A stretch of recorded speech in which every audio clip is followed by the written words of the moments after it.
औज़ुबिल्लाहिमिनश्शैतानिर्रजीम बिस्मिल्लाहिर्रहमानिर्रहीम अस्सलातु वस्सलामु अलैका या रसूल अल्लाह सल्लल्लाहु अलैहि वसल्लम। अस्सलामु अलैकुम रहमतुल्लाहि व बरकातुहू। हम लोग सुलह हुदैबिया के मामले को बयान कर रहे हैं। कुफार में से एक शख्स जिसका नाम मकरस था, उसने कुफार से इजाज़त दी कि मुझे तो मुसलमानों से बात करने दो। जब ये मुसलमानों के करीब पहुंचा तो हुज़ूर सल्लल्लाहु अलैहि वसल्लम ने फरमाया कि ये बहुत ही ख़राब आदमी है। उसने अभी आप सल्लल्लाहु अलैहि वसल्लम से गुफ्तगू शुरू ही की थी और उसकी बात अभी पूरी भी नहीं हुई थी कि सुहेल बिन अमरू आ गया। उसको देखकर आप सल्लल्लाहु अलैहि वसल्लम ने नेक फाली के तौर पर फरमाया कि सुहेल आ गया, अब तुम्हारा मामला आसान हो गया। सुहेल ने आते ही कहा कि हम अपने और आपके दरमियान एक मुआहिदा लिख लेते हैं। हज़ूर पाक सल्लल्लाहु अलैहि वसल्लम ने इस बात को मंजूर फरमा लिया और हज़रत अली रज़ी अल्लाह अन्हु को मुआहिदा लिखने के लिए तलब फरमाया। सुहेल बिन अमरू और हज़ूर सल्लल्लाहु अलैहि वसल्लम के दरमियान देर तक सुलह के शराइत पर गुफ्तगू होती रही।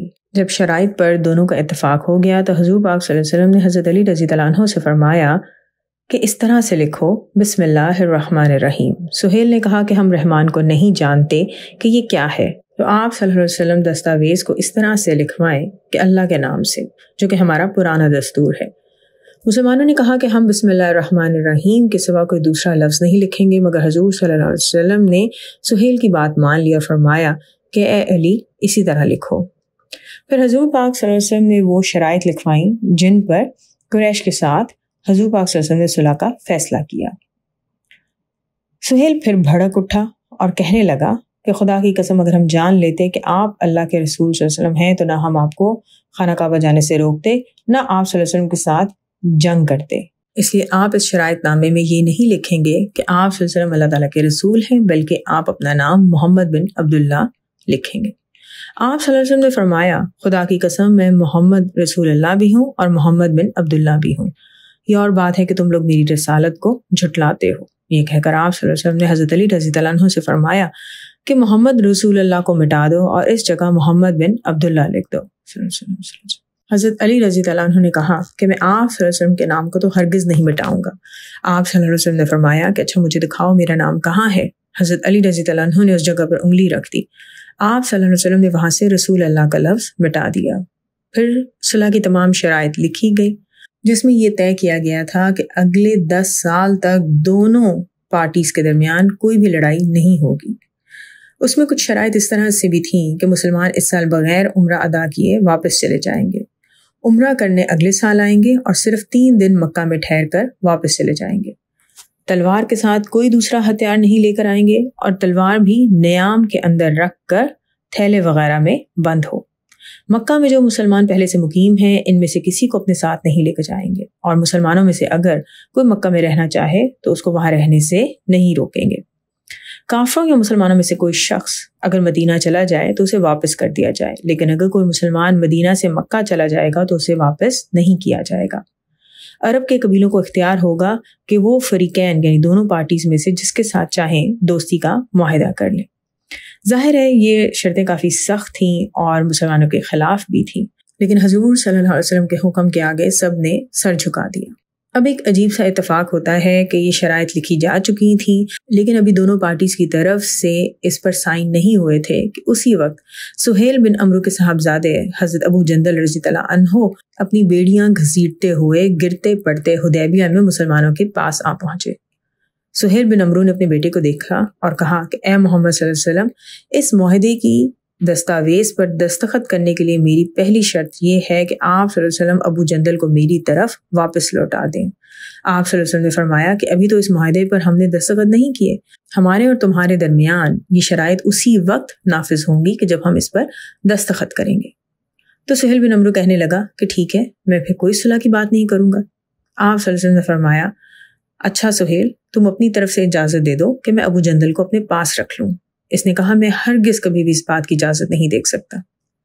हज़रत अबू जंदल रज़ी अल्लाह ने जब देखा कि मैं फिर मक्का वापस लौटा दिया जाऊंगा तो उन्होंने मुसलमानों से फरियाद किया और कहा कि ए मुसलमानों की जमात, मैंने इस्लाम कबूल किया है और तुम लोगों के पास वापस आया हूँ। मुझे कुफार के पास वापस लौटाया जा रहा है। उनके बदन पर कुफार ने जो तशद्दुद किया था उसके निशान मौजूद थे। उन्होंने वो निशान भी मुसलमानों को दिखाए। हज़रत उमर रज़ी अल्लाह अन्हु ने जब हज़रत अबू जंदल रज़ी अल्लाह अन्हु की बातें सुनी तो वो हुज़ूर पास उनकी बारगाह में पहुंचे और अर्ज़ किया कि क्या आप सचमुच अल्लाह के रसूल सल्लल्लाहु अलैहि वसल्लम नहीं हैं? आप सल्लल्लाहु अलैहि वसल्लम ने फरमाया, क्यों नहीं, تو انہوں نے کہا کہ کیا ہم حق پر اور ہمارے دشمن کفر پر نہیں ہیں؟ تو آپ صلی اللہ علیہ وسلم نے فرمایا کیوں نہیں؟ تو حضرت عمر رضی اللہ عنہ نے کہا کہ تو پھر ہمارے دین میں ہی ہم کو یہ ذلت کیوں دی جا رہی ہے؟ آپ صلی اللہ علیہ وسلم نے فرمایا کہ اے عمر، میں اللہ کا رسول ہوں صلی اللہ علیہ وسلم، میں اس کی نافرمانی نہیں کرتا، وہ میرا مددگار ہے۔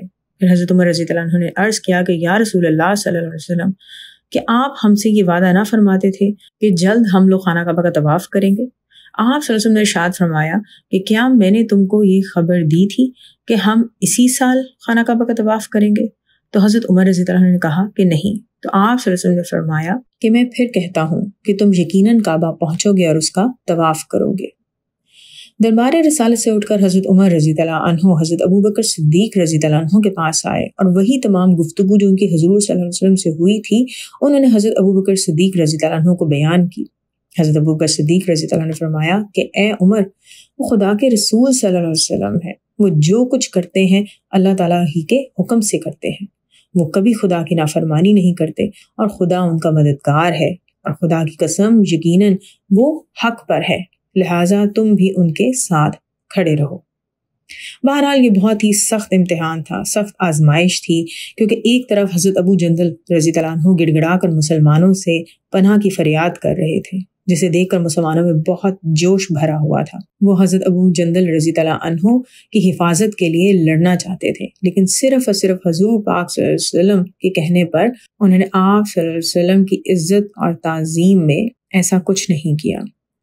حضور پاک صلی اللہ علیہ وسلم نے پھر اس معاہدے پر دستخط کیے، ادھر سے سہیل نے بھی اس معاہدے پر دستخط کیے۔ حضور پاک صلی اللہ علیہ وسلم نے موقع کی نزاکت کا خیال فرماتے ہوئے حضرت ابو جندل رضی اللہ عنہ سے فرمایا کہ تم صبر کرو، بہت جلد اللہ تعالیٰ تمہارے لیے اور تمام مظلوموں کے لیے ضرور کوئی راستہ نکالے گا۔ ہم صلح کا معاہدہ کر چکے ہیں، اس لیے اب اس سے نہیں پھریں گے۔ اور اس طرح حضرت ابو جندل رضی اللہ عنہ کو اپنے باپ سہیل بن عمرو کے ساتھ مکہ واپس جانا پڑا۔ جب صلح نامہ مکمل ہو گیا تو حضور صلی اللہ علیہ وسلم نے صحابہ اکرام رضی اللہ عنہ کو حکم دیا کہ اٹھو اور قربانی کرو اور سر منڈا کر احرام کھول دو۔ ابو جندل کے معاملے کو لے کر صحابہ رضی اللہ عنہ کو کفار پر شدید غصہ تھا اور انہوں نے صرف حضور صلی اللہ علیہ وسلم کے کہنے پر ضبط کیا ہوا تھا۔ حضور پاک صلی اللہ علیہ وسلم کے اس حکم پر کوئی بھی اپنی جگہ سے نہ ہلا۔ آپ صلی اللہ علیہ وسلم نے اس بات کا ذکر حضرت بی بی ام سلمہ رضی اللہ عنہا سے کیا تو انہوں نے عرض کیا کہ میری رائے یہ ہے کہ آپ صلی اللہ علیہ وسلم کسی سے کچھ بھی نہ کہیں اور آپ صلی اللہ علیہ وسلم قربانی کر لیں اور اپنے بال ترشوا لیں۔ چنانچہ آپ صلی اللہ علیہ وسلم نے ایسا ہی کیا۔ جب صحابہ اکرام رضی اللہ عنہ نے آپ صلی اللہ علیہ وسلم کو قربانی کر کے احرام اتارتے دیکھا تو پھر وہ لوگ مایوس ہو گئے کہ اب یقیناً ابو جندل رضی اللہ عنہ کے بارے میں آپ صلی اللہ علیہ وسلم نے جو فیصلہ فرما دیا ہے اس کو نہیں بدلیں گے۔ تو پھر ان سب نے بھی قربانی کی، ایک دوسرے کے بالوں کو تراشا، احرام کھول دیے اور حضور پاک صلی اللہ علیہ وسلم کے ساتھ مدینہ منورہ روانہ ہو گئے۔ انشاءاللہ باقی نیکسٹ ویڈیو میں الصلاۃ والسلام علیکم یا رسول اللہ صلی اللہ علیہ وآلہ وسلم۔ السلام علیکم ورحمۃ اللہ وبرکاتہ۔